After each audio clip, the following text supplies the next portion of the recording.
Welcome everybody. My name is Dan Schwartzlos. I am the Assistant Director of Alumni Relations at Feinberg. And this is Alumni Physicians of Feinberg, a special program that we have 6 this fall and another set of 6 in the winter. We've done about 85 of these in the last 6 years. This is our first virtual one. I would love to have us all in a room. Typically, we're around a table of 20, and I get to feed you guys and greet you in person. I'm afraid we can't do that tonight, but the silver lining is we get to include and feature and celebrate great alums who wouldn't necessarily be able to get to campus. So it's wonderful to have Dr. Issaka join us from Washington State. Just so you know, these Alumni Physicians of Feinberg is a program that was requested by students. They wanted to have access to doctors outside of Feinberg and be able to ask real life questions that you couldn't necessarily ask in a classroom setting or in a hospital, or might not be comfortable with someone who's evaluating and grading you.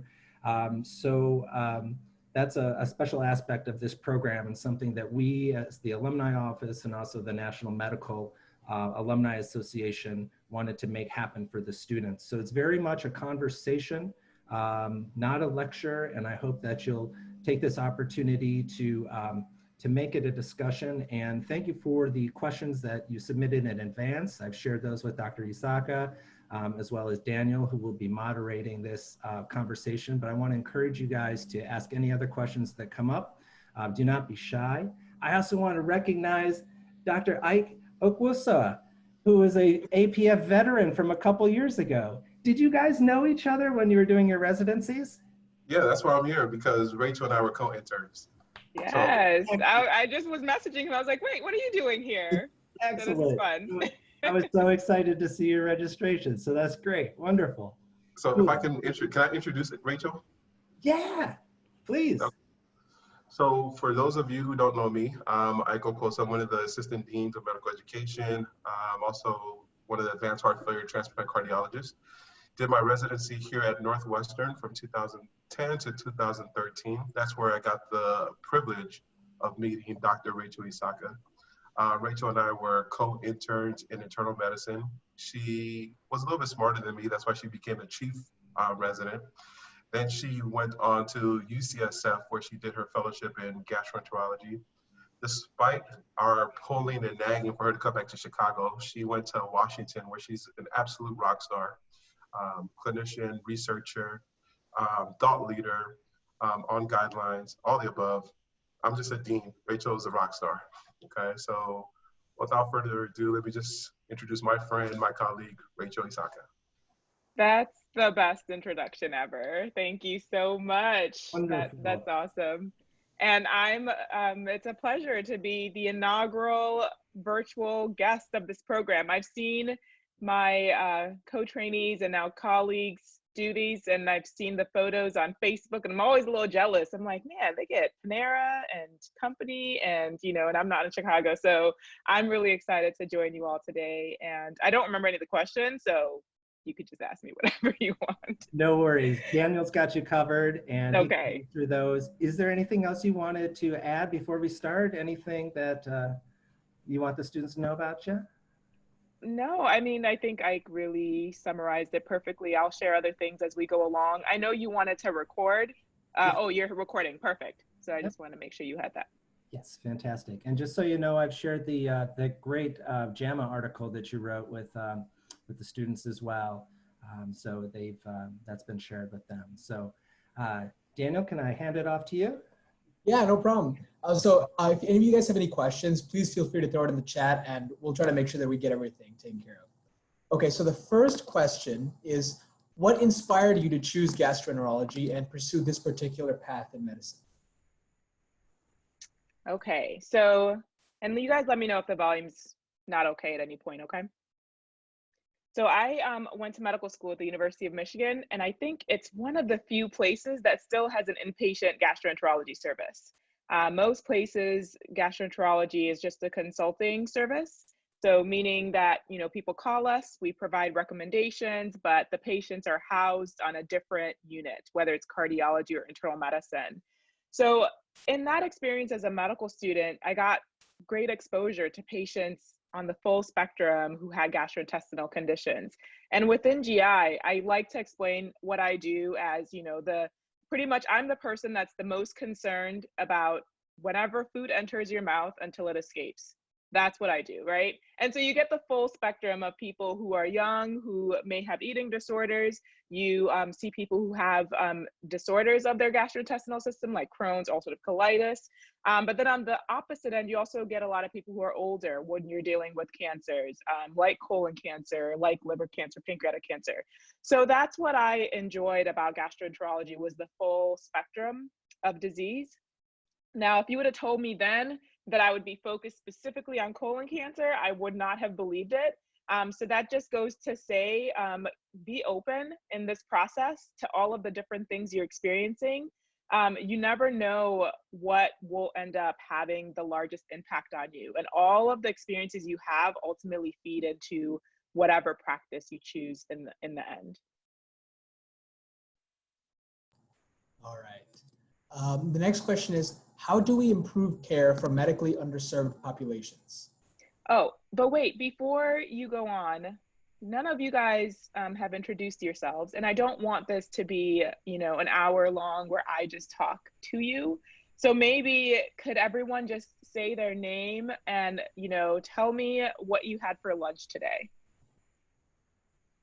Yeah, okay, I can start. My name is Dan, and yeah, I just had like an egg sandwich for lunch.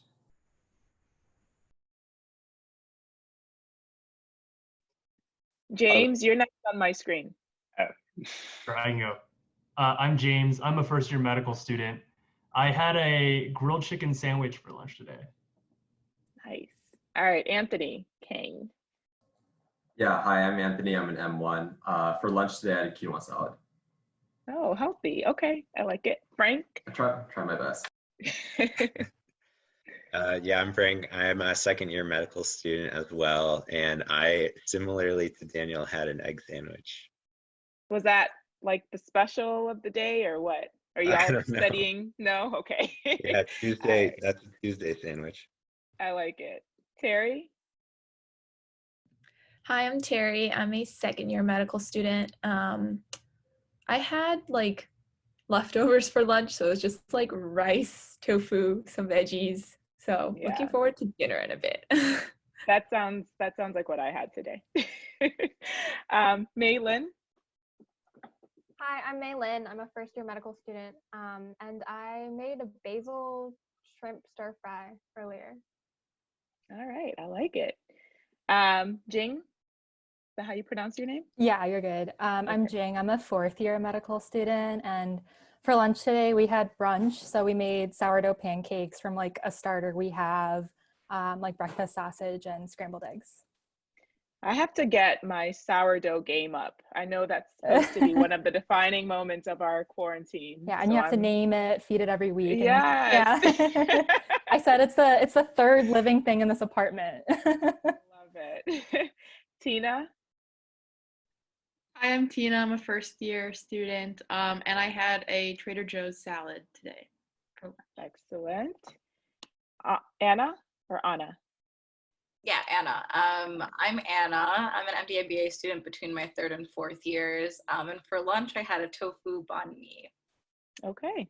Ike, we know who you are, but I don't want you to feel left out. So what'd you have for lunch? I was in the cath lab today, so I had nothing for lunch. Oh, okay. We got to work on that. Priyanka? Hi, I'm Priyanka. I'm a first-year medical student, and for lunch, I had rice and curry that I made, and then I also went to the farmer's market, so I got to eat like half a pie, which was really amazing. Nice. Okay, I like that balance. Sid? Hi, I'm Sid. I'm a second-year medical student. Today, I also had pancakes for lunch. I had some leftover batter from the weekend, and so pancakes it was. No scrambled eggs and sausage, though, so a very meager meal. I love the variety. Breakfast for lunch. Dan, I don't want you to feel left out. Oh, thank you. I made salmon cakes for my wife and I, and then we had a spinach salad with walnuts and sunflower seeds and some feta cheese and crispy scallions. I highly recommend taking scallions and cooking them in peanut oil and then separating the scallions, letting them dry, and you have great crispy scallions, and then you have an awesome scallion oil that you can use for omelets. So that's what I did. That sounds really good. Yeah. So outside of Ike, who I would, tell to eat, if all y'all were seeing me in clinic, like you would get an A+ for these, different things that you're consuming. So well done. All right, now you can ask me the next question. And if anyone has follow-ups to, whatever Dan shares, please jump in, just so this can be as interactive as possible. Okay, cool. So the next question is, how do we improve care for medically underserved populations? Ooh, okay. So are we here for like 4 hours today? Is that what we're doing? Okay. So that is, obviously a huge question. And I would start with wherever you sit. So for me, and it's in large part why I ended up, doing colon cancer research. So what I noticed, and this was during my time at Northwestern during residency, we had the opportunity in our second year to have 2 clinics. So we all had our first clinic, and then we had a second one, and you could choose where you wanted to go. So my first clinic was at the VA downtown by the hospital. And then my second clinic, Ike and I ended up actually going to the south side of the city. And it was a federally qualified healthcare center that primarily served people who didn't have insurance or were underinsured, and the population was predominantly Black. And what I noticed there was, compared to the patients that I saw in that clinic, a lot of them refused colon cancer screening. So I would talk to them, kind of doing health maintenance, like, have you gotten your flu shot? Have you done your mammogram? Are you interested in completing colon cancer screening? And inevitably, they would say no. They did not want to be screened, which was a huge difference compared to the patients that I would see downtown, who were like, yes, of course, I'll complete my colon cancer screening. What was equally interesting was, at that time, there was a program from the state that actually covered colon cancer screening for those who were receiving care in federally qualified health centers, and would even cover care if cancer was found. So to me, that seemed to be the biggest disparity within my field of practice that I was interested in, being gastroenterology. And so that moment really helped me shift and move towards trying to address this problem within the specialty. So I would say, wherever you sit, if you notice that there is a difference in outcomes of patients based on features that were used to historically discriminate or exclude those individuals, then you need to pay attention to that. Because it would not be useful if I spent all of my time treating a disease that, did not impact a lot of people, and if there was an opportunity to address health disparities, to ignore it in the pursuit of treating some other disease that potentially doesn't affect as many people. So I would offer that as an approach to how can we address, just medically underserved populations, is one, pay attention and try to focus your energy there if possible. And then once you're in that space, you'll find the ways to make meaningful contributions. And that can be whether just through clinical care, through research, through education, but there will be opportunities that arise once you identify the population that needs care the most. Got it. So the next question is, what does your typical week look like? So my weeks vary. When I was at UCSF at that time, because I realized that for me, I wanted to contribute to improving colon cancer outcomes through research, I knew that I needed additional research background training. Now, I wasn't going to go back and get a PhD because I'm old, but there was an opportunity to get a master's in clinical research alongside with my fellowship, my clinical fellowship. So that was what I ended up doing.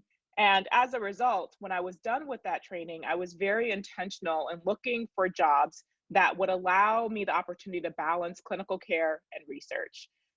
Within gastroenterology, because it's a procedural heavy, specialty, In the beginning, most people want you to spend at least 50% of your time seeing patients and doing procedures, and then the rest of the time could be teaching or research. So that's what I did. So when I started, that was my job. I saw patients half of the time, then the other half of the time I conducted research. About a little over a year ago, I secured my first large grant.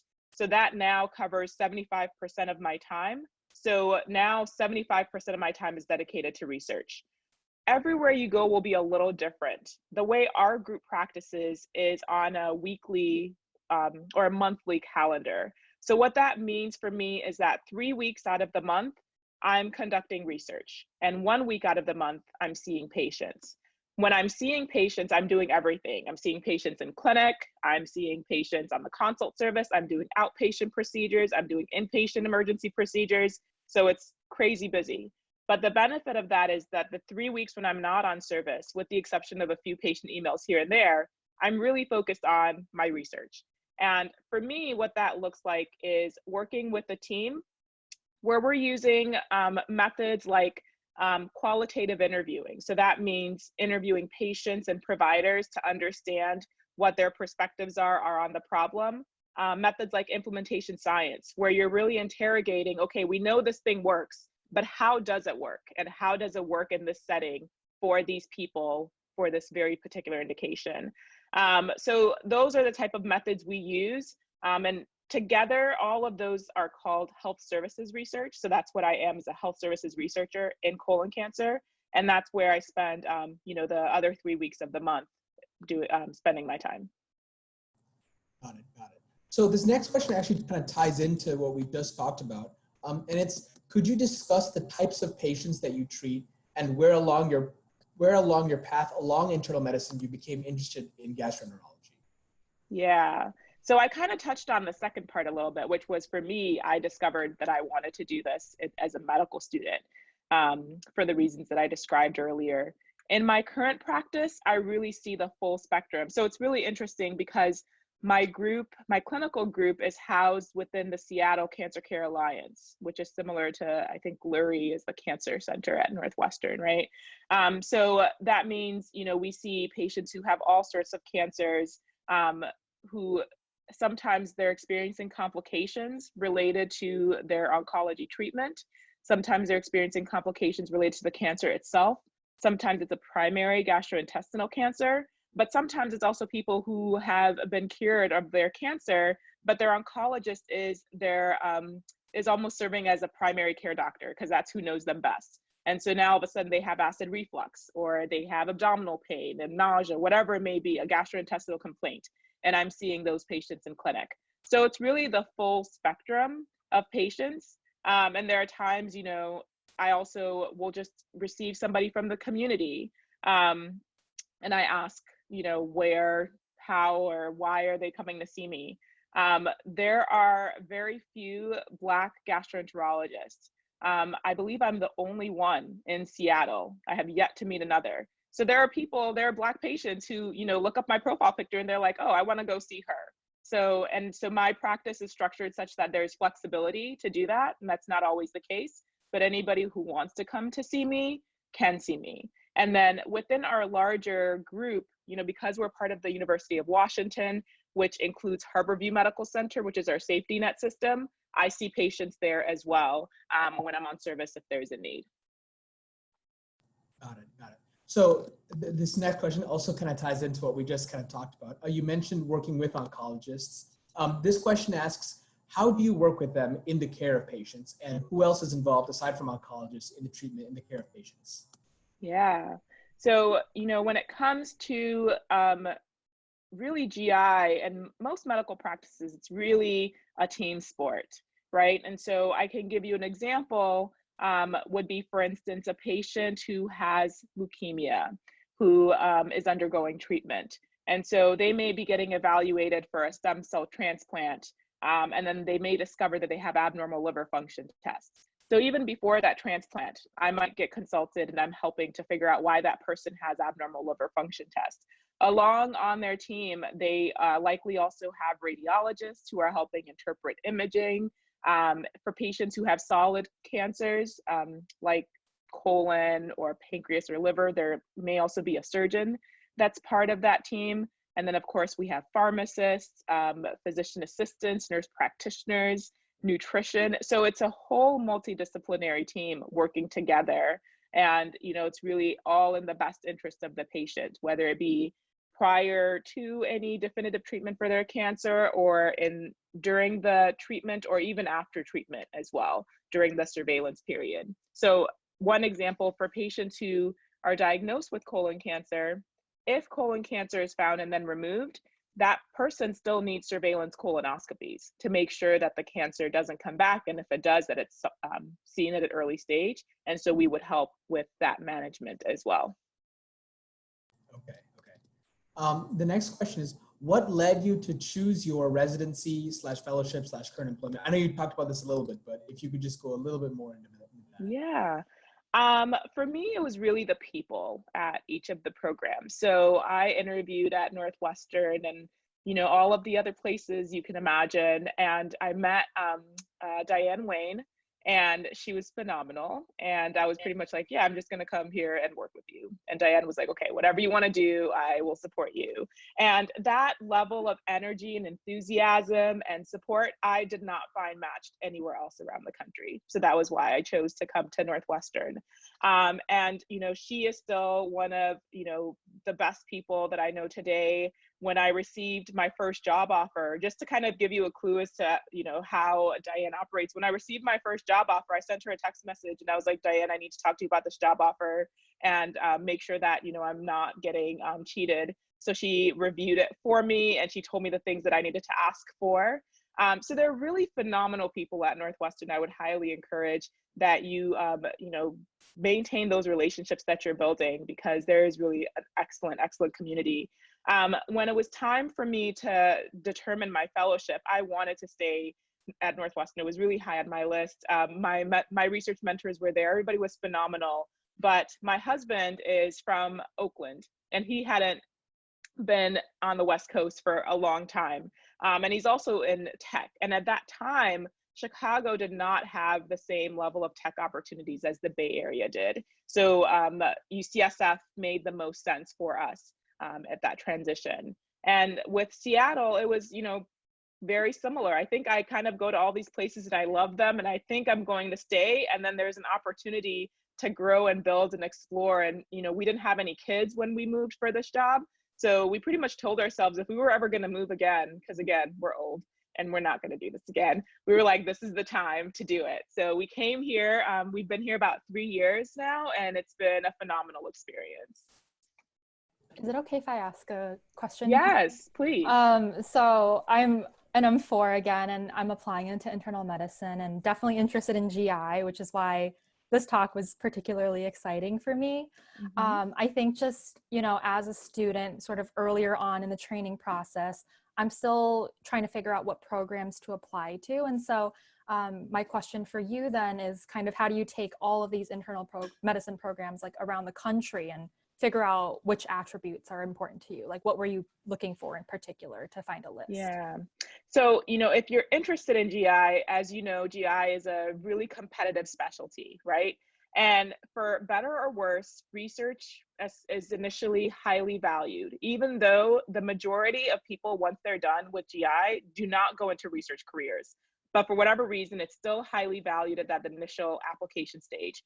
And so if GI is something you're interested in, I would definitely try to prioritize a training program that has a strong research program or has strong mentorships that you could work with, because those people are going to be really important in helping you become productive from a research perspective so you can publish, and also writing your letters. Those are the people that tend to work within the GI organizations and are well known. And so having letters from those individuals will help you.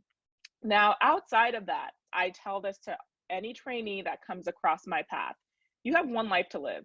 So don't go to a place and be miserable. Like, don't move to, you know, Montana. I don't know if anybody's from Montana. If you really don't want to live in Montana just because, you know, you want to get research or get into a program, it's not worth it. Ultimately, there are programs in cities that, you know, are easy to live in.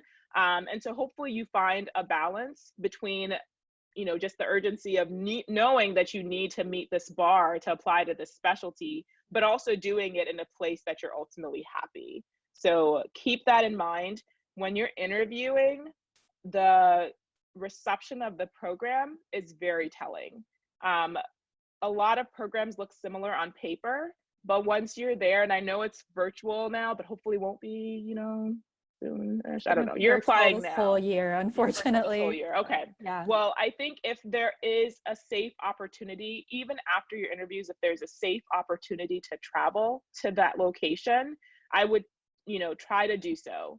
And recognize that it may be a little bit different now just because everything is not, kind of functioning at the pre-COVID level, but just getting a sense of if it's a place you'd want to live. And certainly if you've been there before, then that's an even better kind of clue into if that's where you'd want to be. Thank you. Yeah. If anyone else has any questions, please feel free to jump in. I just had a quick. Yeah, Sid.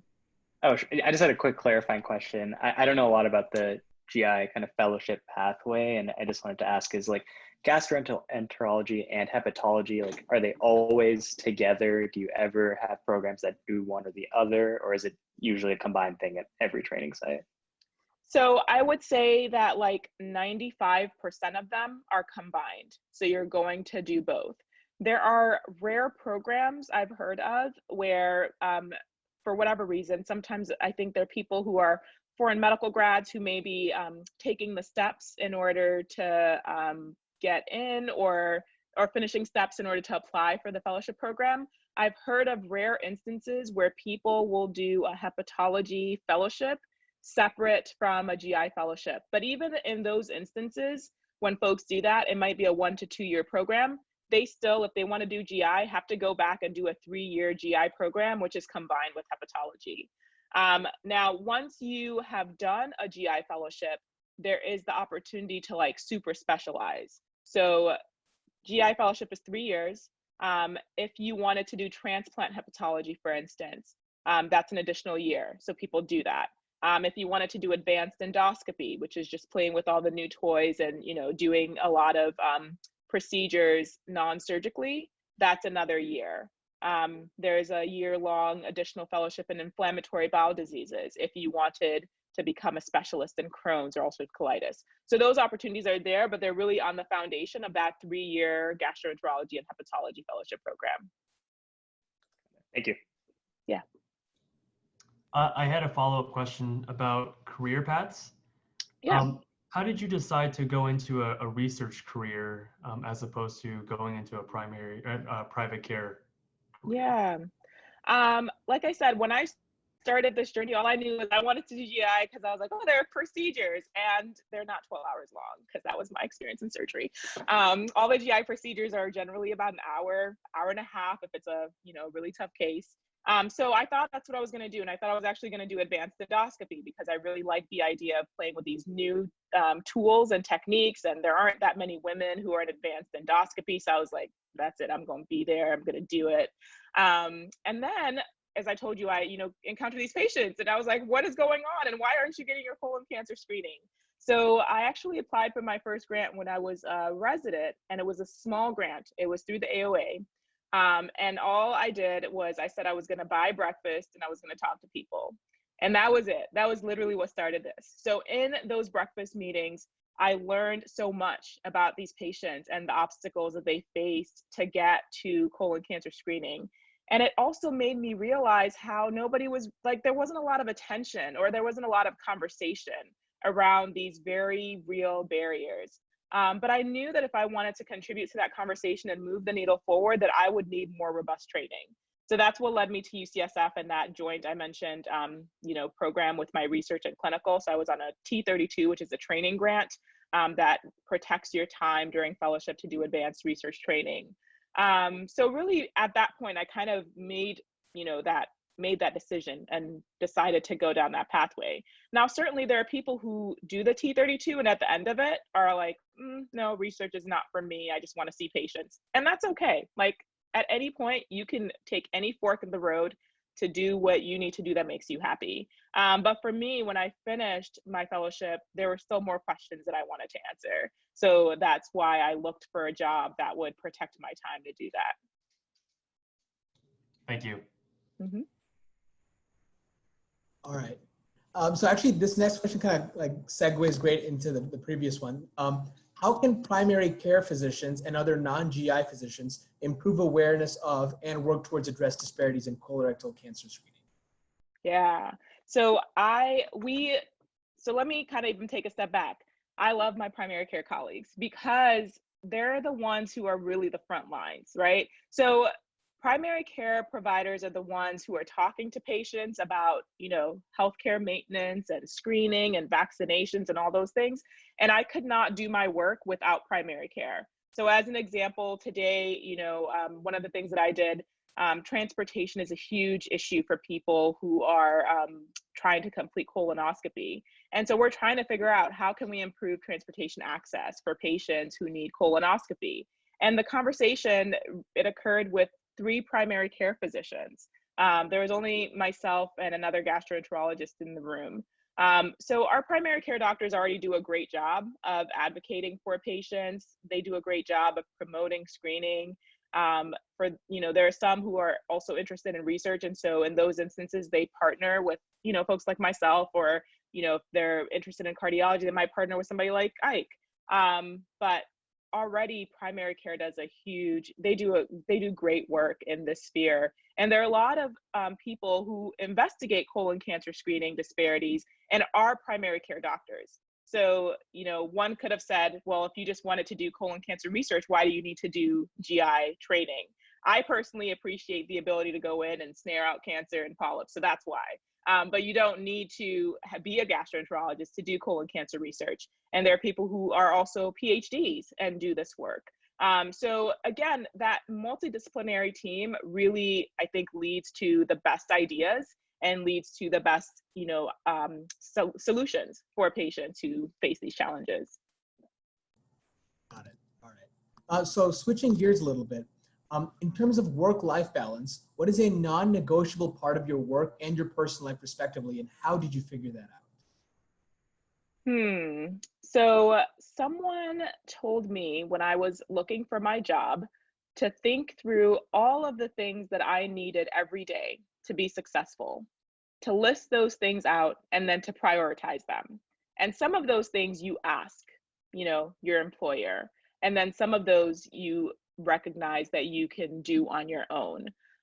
For me, what that looked like was being able to, for the most part, to compartmentalize the work that I do, meaning that when I'm on patient care, I'm on patient care. When I'm not on patient care, I'm not. And my weekends, if I'm on call, fine. But if I'm not, then my time is mine. And so that's where I draw the line. So for the most part, I try to avoid working in the evenings. It's a lot easier now that I have a toddler because he literally will not let me work. I try to avoid working on the weekends. If I do, it's something that I really want to do, and it's not because my work is bleeding into the weekends. So those are some of the lines that I've drawn. When COVID happened, the leader of our research group recommended that everyone take at least 1 mental health day per month. So I have that time blocked off on my calendar, meaning I don't take meetings on those days.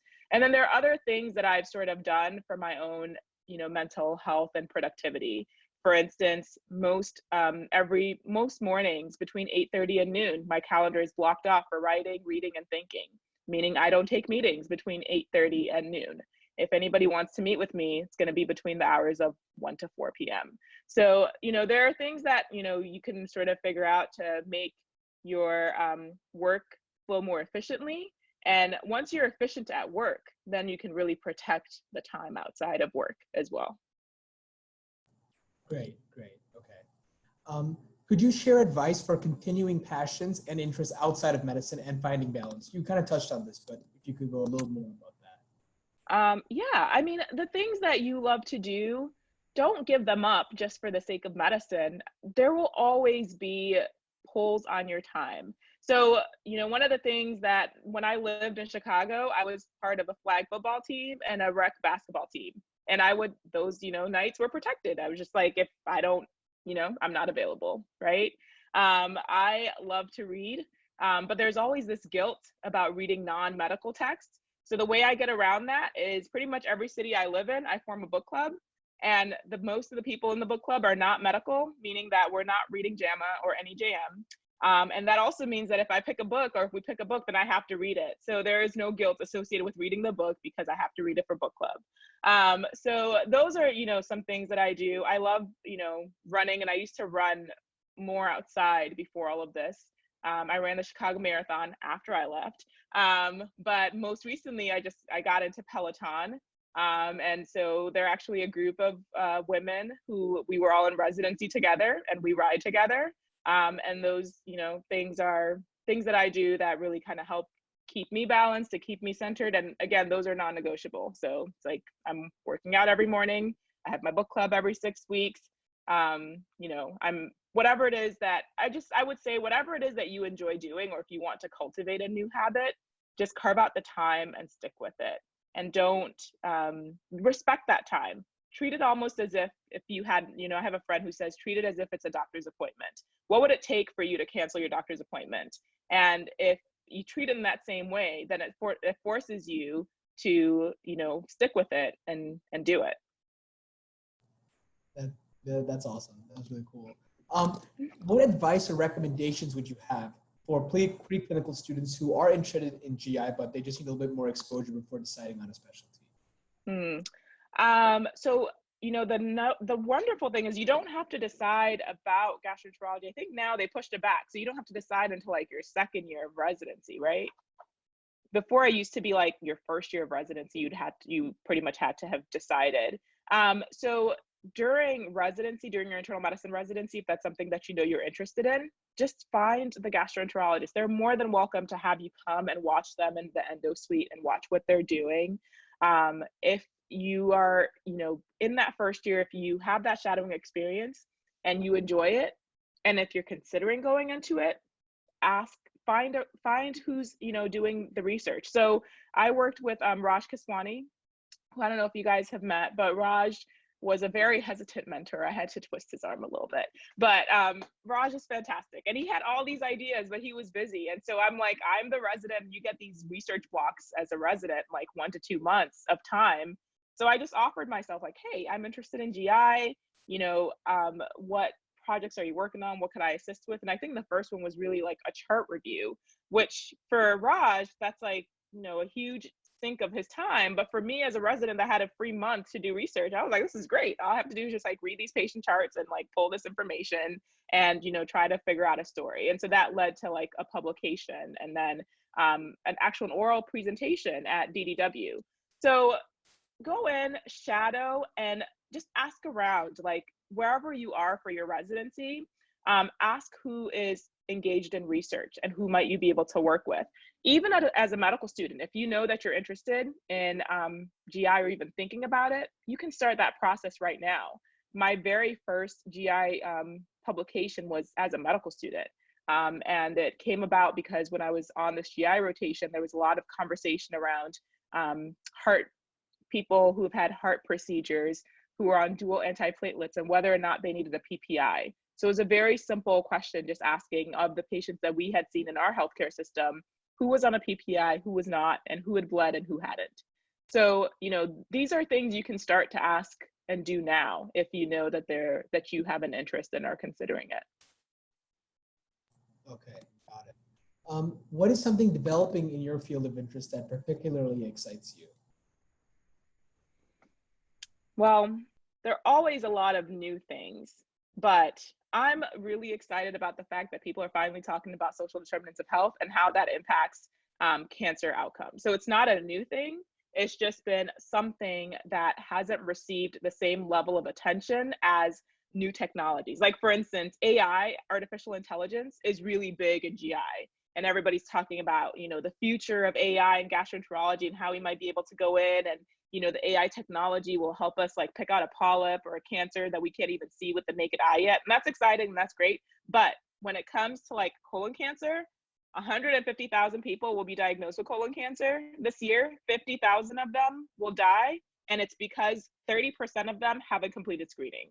So the fact that we are here and now talking about why, like talking about the social determinants, like how is their environment affecting, you know, their cancer outcomes? How is their access to care? How is discrimination? How is transportation? Like, how are all of those things impacting their cancer outcomes? To me, is very exciting. And I'm hoping that the conversations continue and lead to policy solutions to address these really real problems that our patients face. What have you seen as the biggest change in the patient-physician relationship since you started practicing? Man, there's so much time spent documenting. Are you guys going through, do you have to go through this? Because I know the rules keep changing around what medical students can document and what they can't.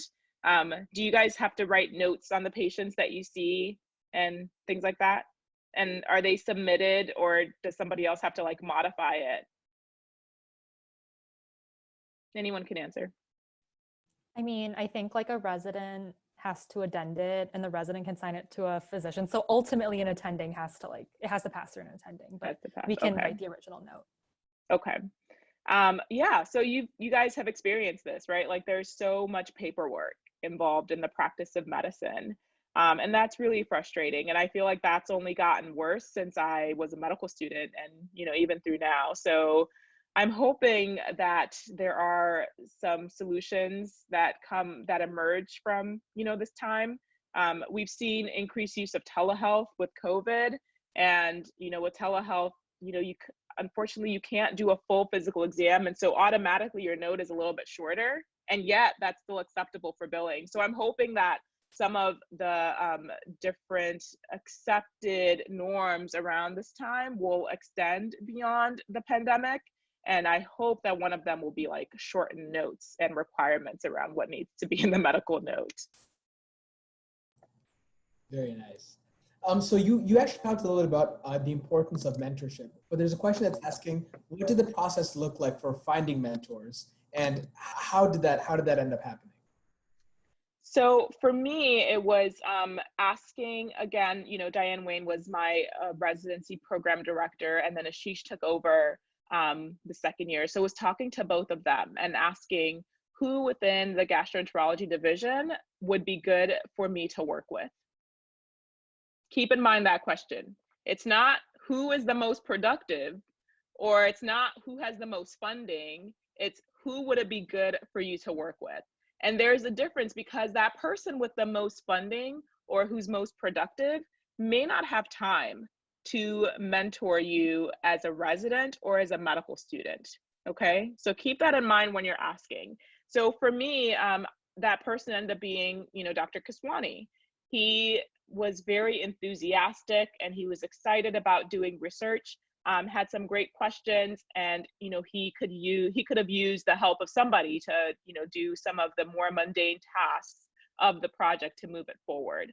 And so while they were mundane, but it gave me the opportunity to be involved, to understand the research process, to understand how questions were formulated, to write it up, to submit it to a scientific presentation, and ultimately to be able to present that work.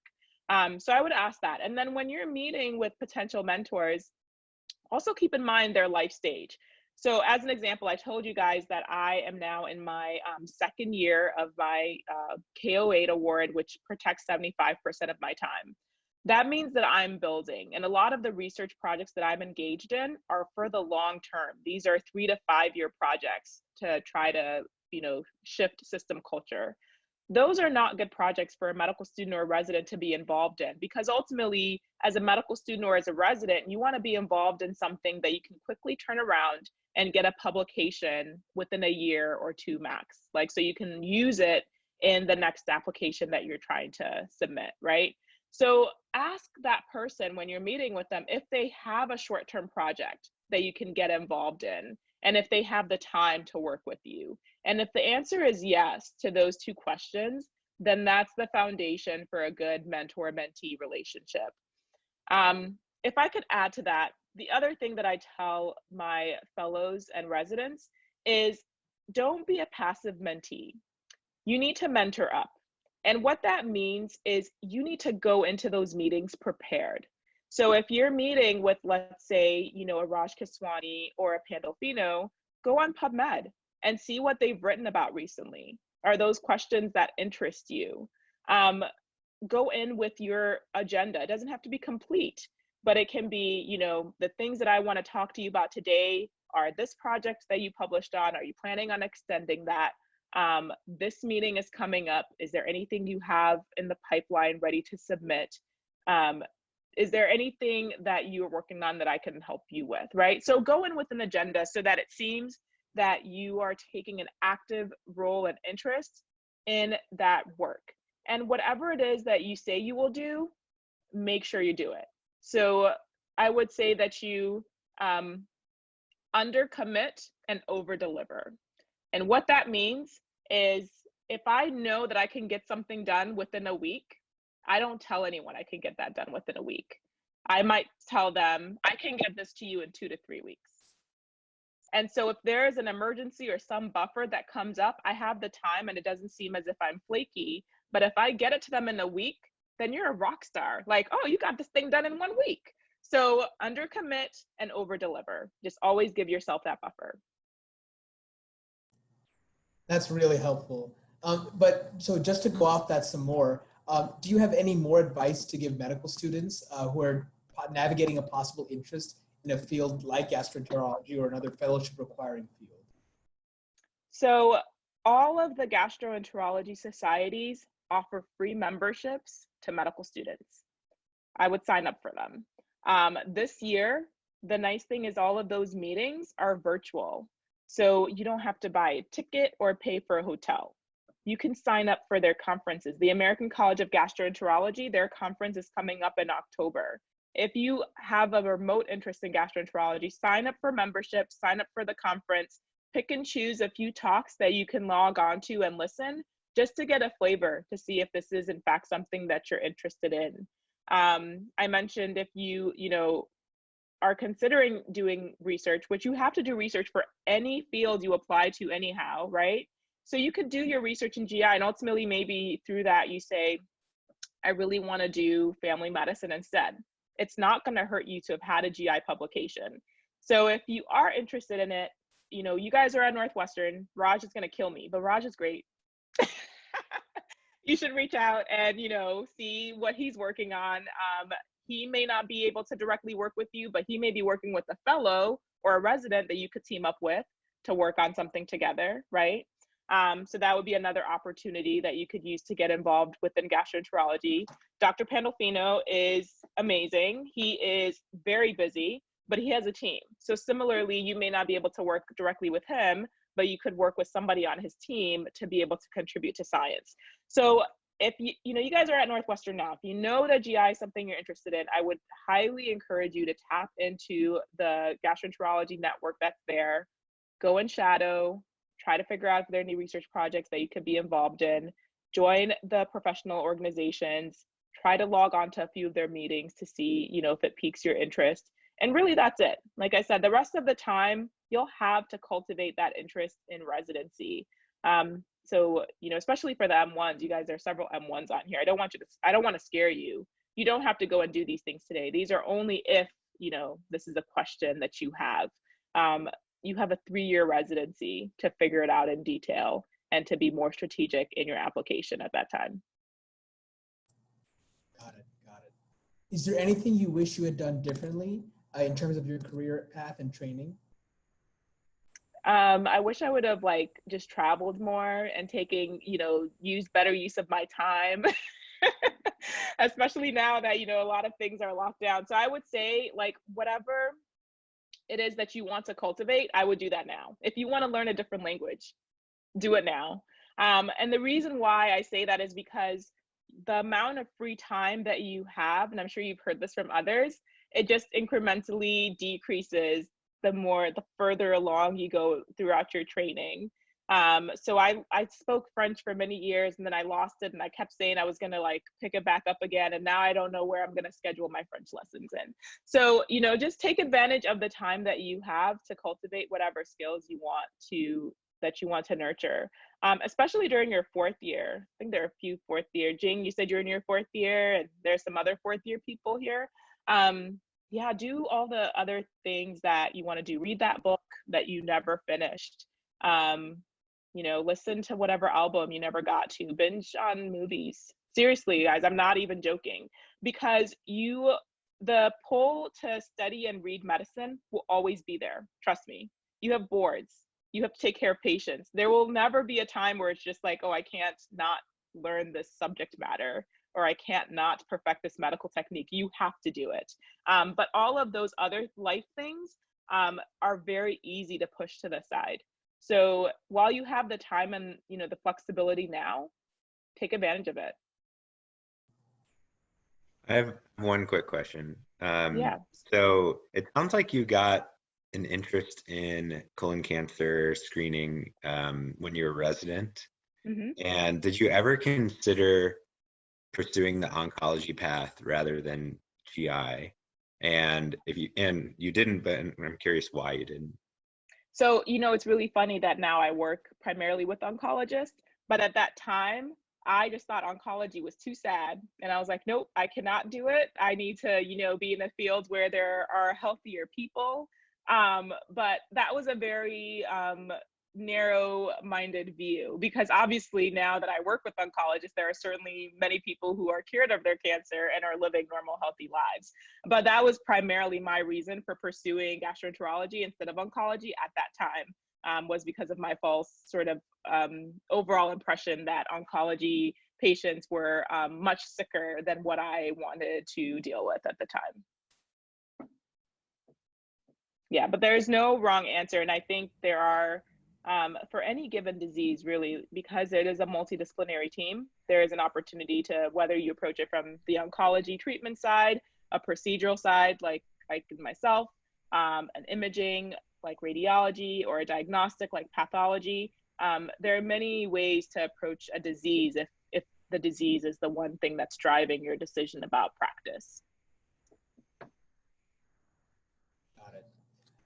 So you've kind of touched on this as well already, but if you could just go into a little bit more about how do you balance the advocacy and equity work you do with an already demanding clinical career? Yeah, so this, when COVID hit, a lot of my research activities had to take a pause, meaning we couldn't interview patients or providers. We just couldn't engage in our normal clinical activities. And so that kind of gave me an opportunity to step back and get into more advocacy writing. Before COVID, I had done some advocacy work, sort of like intermittently, like I had done some things with the National Colorectal Cancer Roundtable and the CDC, but it was very just intermittent on an as-needed basis. And the primary focus was on my research, which at this phase is important because I'm building a portfolio and establishing credibility and growing within this field. But when COVID hit and everything changed, it's like, well, you can't do that. And, I offered to be activated to the COVID unit, but, they were okay. So I was like, well, what else am I going to do during this time? And there were lots of ideas that I had around ensuring equity in care, ensuring that chronic diseases and preventable diseases did not become worse during this time, because all elective procedures for a period were just stopped. So that's when I started writing. And the first piece I published was in Scientific American on this topic, and was pretty much speaking to a general public audience around why screening and prevention was important.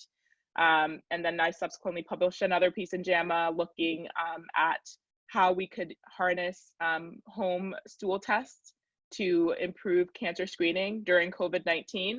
So then that led to an invitation to be part of a national panel to reimagine how we can continue to screen during COVID-19.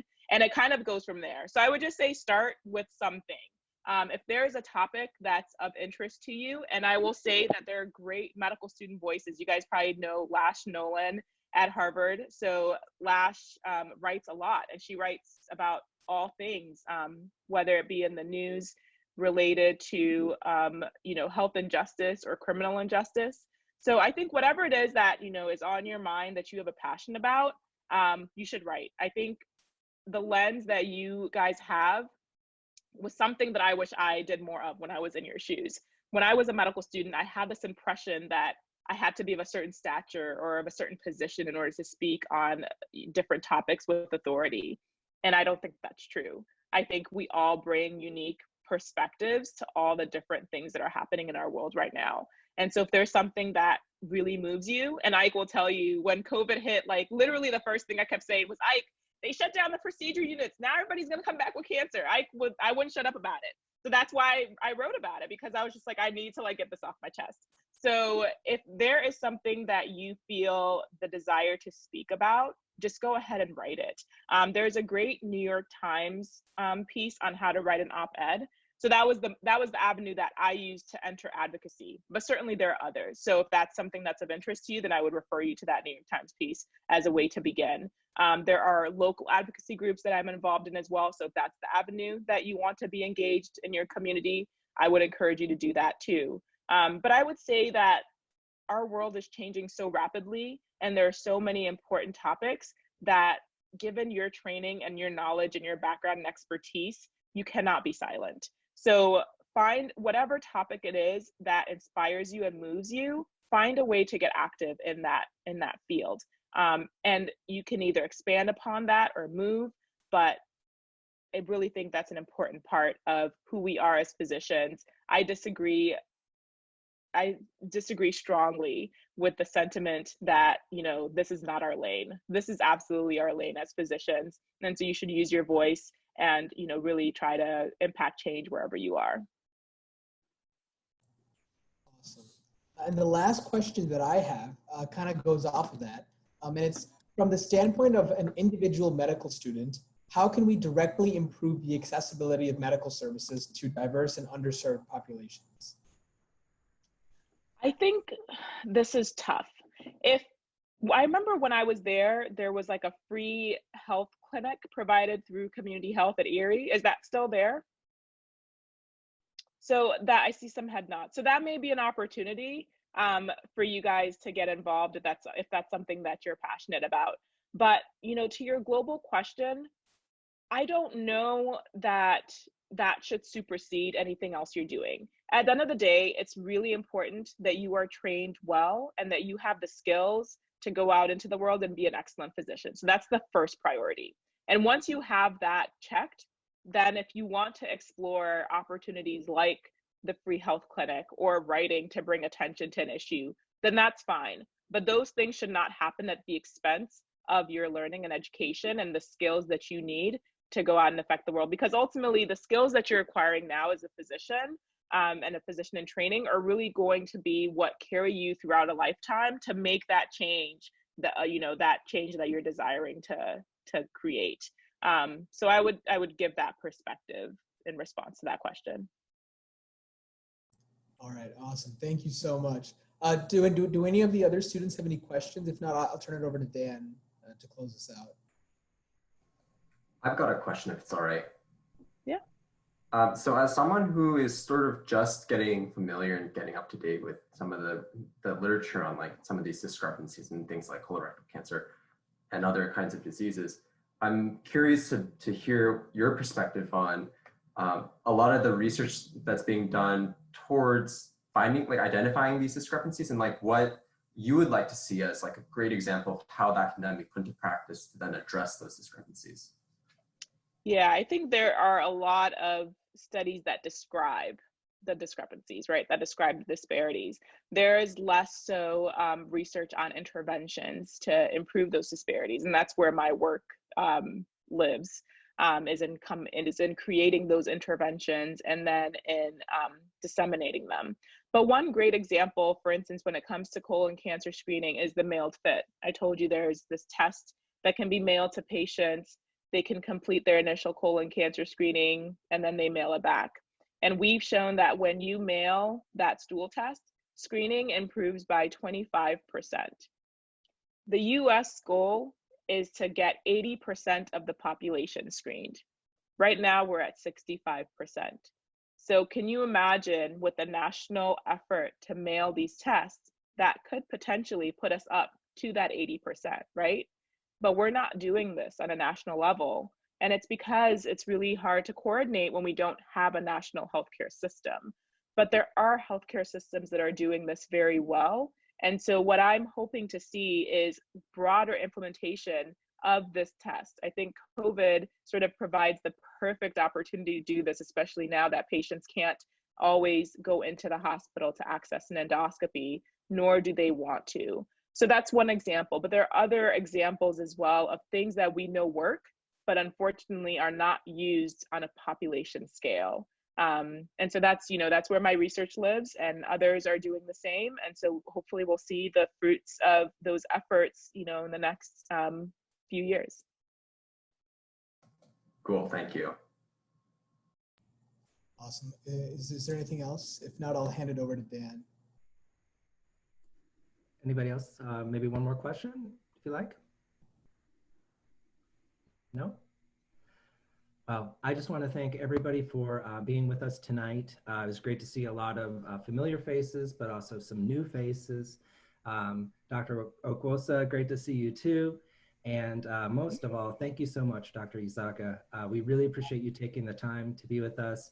And this is a great way to kick off the APF series. So I hope that everybody will participate throughout the rest of the fall. There'll be 5 more. Keep an eye out for announcements from your society leaders, and we'll do another series through the winter too. So let's all thank Dr. Issaka. Thank you. Thank Thanks you so much. And I'm just going to say this is going to be the best one. So, everything else is compared to this, obviously. But Dan has my email. So if any of you in the future have questions related to gastroenterology, specifically Pacific Northwest or life in general, I can't promise I'll have the answers, but I can at least help direct you into the right direction. Fantastic. Thank you all. Thank you so much again. Okay, everybody take care. Have a great night. Be well. Stay safe. Thank you. Thank you.